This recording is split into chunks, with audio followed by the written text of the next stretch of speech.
शादी के बाद जो लड़कियां डिमांड करती हैं कि हमने अलग रहना है, अलग घर चाहिए, ये डिमांड होनी चाहिए? नहीं, आई गेस फैमिली के साथ जो आपको मज़ा आता है ना वो आप अकेले रहने में नहीं आता।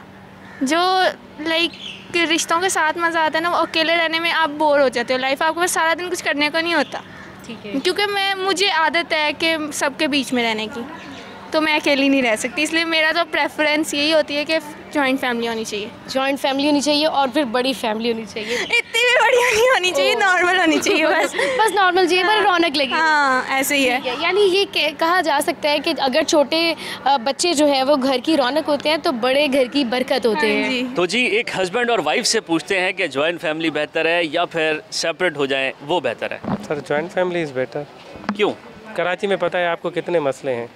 बच्चों को आधे घंटे पौने घंटे के लिए कहीं छोड़ के घर में, अगर जॉइंट फैमिली नहीं, जैसे वो यार ना सेपरेट, ठीक है, जॉइंट नहीं है तो बच्चे किसी और के पास छोड़ के आए ना, तो दिस इज़ द इशू।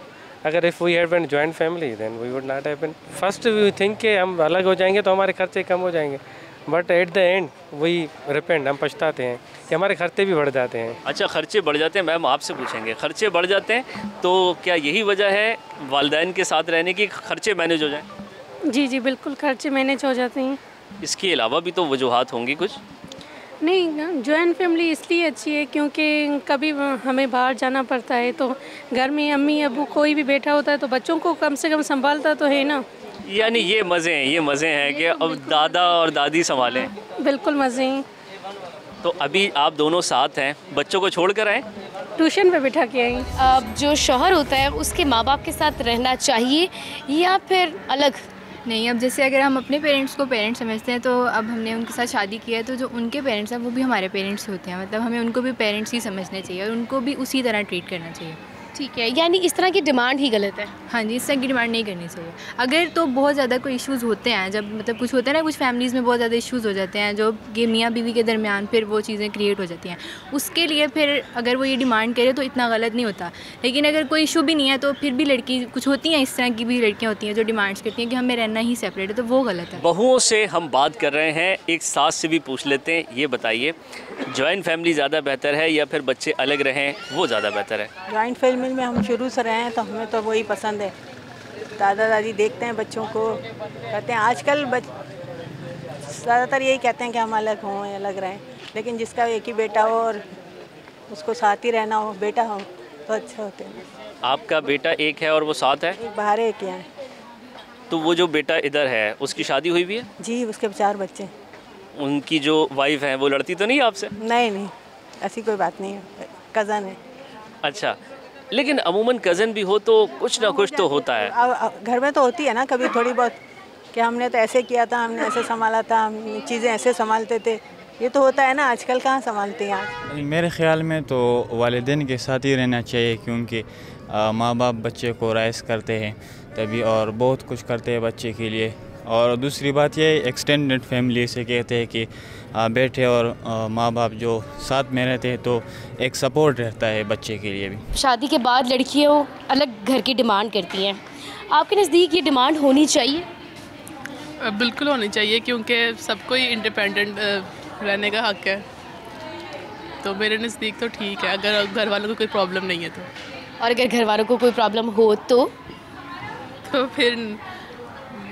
फिर नहीं होनी चाहिए।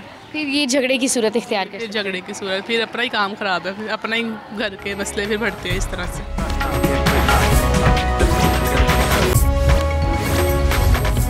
ये बताइए, माँ बाप के साथ रहें मिलजुल कर या फिर अलग हो जाएं और ख़र्चे बढ़ाएं? माँ बाप के सूरत में साथ, उनके साथ इसी सूरत में हम लोग रह सकते हैं कि अगर मैं बोला ना, कॉम्प्रोमाइज़ होना ज़रूरी है सबसे ज़्यादा। अगर वहाँ पे कॉम्प्रोमाइज़ ही नहीं है, हर जगह लड़ाई झगड़े हैं, तो फिर कोई फ़ायदा नहीं रहने का। एक तो खर्चे भी बढ़ेंगे, फिर बाद में साथ भी रहना, फिर लड़ाई भी हो रही है, फिर और टेंशन परेशानी, बच्चों का आपको पता है बच्चों पे असर करता है इस चीज़ के लिए। तो मेरे ख्याल में तो अगर बंदा सेपरेट रहना चाहे तो रह सकता है, कॉम्प्रोमाइज़ अगर नहीं है तो आप बेशक अलग हो जाएँ। हमारे अमूमन ये होता है कि एक झगड़ा होता है और उसके बाद लड़का बिल्कुल ही अपने आप को अलग कर लेता है, किराए पर घर ले लेता है। ऐसा नहीं हो सकता कि पहले मरहले में वो अपना किचन अलग करे, दूसरे मरहले में फिर बिल्कुल सोचे कि क्या करना है? मेरे ख्याल में तो वैसे ये नहीं होना चाहिए। सबसे पहले तो बैठ के जो नहीं हम लोग को ना आराम से ये सारा सॉर्ट आउट करना चाहिए। कि कुछ जगह ऐसा होता है कि सिर्फ़ और सिर्फ वाइफ को इस चीज़ का बोल सकते हैं कि यही इसी का कसूर है और माँ को कुछ नहीं बोल रहे होते। लेकिन मेरे ख्याल में करना चाहिए कि सबसे पहले हमें जो नहीं है, सबसे पहले सब बैठ के हम लोग को करना चाहिए कि इस मसले का हल ढूंढना चाहिए। उसके बाद जाके फिर बाद में कि अगर आप अलग हो सकते हैं तो आप बेशक हो सकते हैं। लेकिन उसमें तो अना दरमियान में आती है ना, अपनी गलती कौन तस्लीम करता है? ना सास ना बहू, कोई भी नहीं करता ये तो। आप भी नहीं करती? नहीं, मैं करती हूँ, बेशक मैं करती हूँ और हमारे घर का भी यही मसला है। मैं क्यों ढूंढ लूँगी, अब हमारे घर के यही मसला। लेकिन फिर भी मेरे हस्बैंड अलग नहीं होते, वो साथ ही रहना प्रेफर करते हैं क्योंकि वो वैसे भी अकेले हैं, बड़े हैं घर के हम लोग।